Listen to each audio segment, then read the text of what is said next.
இன்றைக்கி படப்பையில் இருக்க தென்மனம் ரெஸ்டாரண்ட்டுக்கு வந்திருக்கோம். இந்த ரெஸ்டாரண்ட்டோட வெளியில் இருக்கிற செட்டப் ஆகட்டும், இந்த ரெஸ்டாரண்ட்டோட உள்ளே இருக்க சீட்டிங் கெப்பாசிட்டி, ஆம்பியன்ஸு எல்லாமே அவ்வளோ சூப்பராக இருந்துச்சு.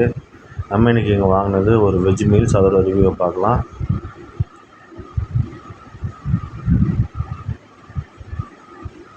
ஸோ ஃபஸ்ட்டு நம்ம இந்த மீல்ஸில் அவங்க கொடுத்த அந்த ஜவ்வரிசி பாயாசம் வந்து ட்ரை பண்ணி பார்த்தோம். டேஸ்ட்டில் வந்து வேறு லெவலில் இருந்துச்சு. அவ்வளோ சூப்பராக இருந்துச்சு டேஸ்ட்டு.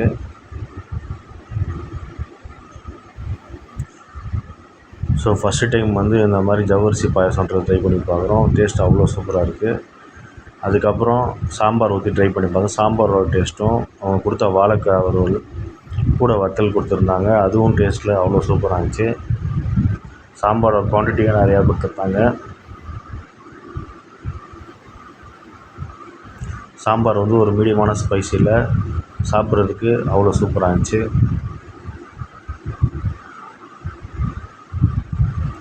அதுக்கடுத்து வத்த குழம்பு ஊற்றி ட்ரை பண்ணி பார்த்தோம். வத்த குழம்புல வெண்டைக்காய்லாம் போட்டு சாப்பிட்றதுக்கு டேஸ்ட்டு வேறு லெவலில் இருந்துச்சு. வத்த குழம்புல அந்த ஃப்ளேவர்ஸு எல்லாம் அவ்வளோ சூப்பராக இருந்துச்சு. சாப்பிட்றதுக்கு நல்லா வாசமாகவும் இருந்துச்சு.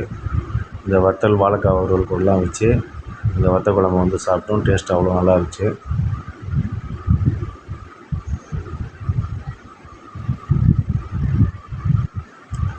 ஸோ நம்ம வத்த குழம்பு ட்ரை பண்ணி பார்த்தாச்சு. அதுக்கடுத்து இந்த மொச்சை பருப்பு போட்டு ஒரு கிரேவி மாதிரி பண்ணியிருந்தாங்க, மீடியமான கிரேவியாக. அதுவும் டேஸ்ட்டில் அவ்வளோ நல்லா இருந்துச்சு. ஒரு மீடியம் ஸ்பைஸியாகவும் நல்லா நெய்யெலாம் போட்டு செஞ்சுருந்தாங்க. சாப்பிட்றதுக்கு அவ்வளோ சூப்பராக இருந்துச்சு. அதுக்கடுத்து ரசம் ஊற்றி ட்ரை பண்ணி பார்த்தோம். ரசத்தோட டேஸ்ட் அவ்வளோ சூப்பராக இருந்துச்சு. இந்த ரசத்துக்கும் கூட்டுக்கும் வச்சு சாப்பிடும்போது நல்ல ஒரு சூப்பரான காம்பினேஷனாக இருந்துச்சு. வாழைக்காய் வறுவல், இந்த ரசம் இதெல்லாம் வச்சு சாப்பிடும்போது டேஸ்ட் நல்லா இருந்துச்சு. ரசத்தில் வந்து அந்த தக்காளியோட ஃப்ளேவர்ஸ்லாம் நல்லா இறங்கி சாப்பிட்றதுக்கு டேஸ்ட் அவ்வளோ சூப்பராக இருந்துச்சு.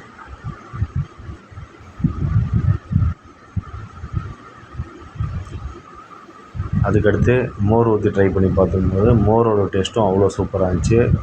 இந்த மோருக்கும் கூட்டு வச்சு சாப்பிடும்போது காம்பினேஷன் வந்து அவ்வளோ டக்கராக இருந்துச்சு.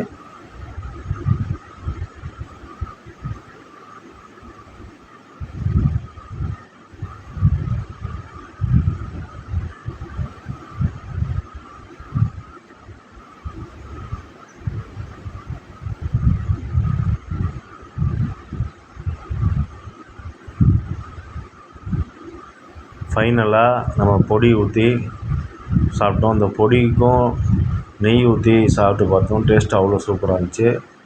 பொடியும் கூட்டும் வச்சு சாப்பிடும்போது டேஸ்ட்டு வேறு லெவலில் இருந்துச்சு. பொடி நல்லா ஸ்பைஸியாகவும் சாப்பிட்றதுக்கு நல்லா டேஸ்டியாகவும் இருந்துச்சு. கண்டிப்பாக நம்ம கொடுத்த காசுக்கு அவங்க கொடுத்த ஃபுட்டு எல்லாமே குவான்டிட்டி ஆகட்டும், குவாலிட்டி ஆகட்டும், டேஸ்ட்டு எல்லாமே 100% ஒர்த்து தான். நீங்கள் யாராவது இந்த ரெஸ்டாரண்ட்டில் சாப்பிட்ருந்தீங்கன்னா கமெண்ட் செக்ஷனில் கமெண்ட் பண்ணுங்கள். வீடியோ உங்களுக்கு பிடிச்சிருந்தா லைக் பண்ணுங்கள், ஷேர் பண்ணுங்கள், சப்ஸ்கிரைப் பண்ணுங்கள். மறக்காமல் பெல் ஐக்கானையும் ப்ரெஸ் பண்ணுங்கள். இந்த வீடியோ பார்த்த அனைவருக்கும் நன்றி. Thank you very much. பாய்.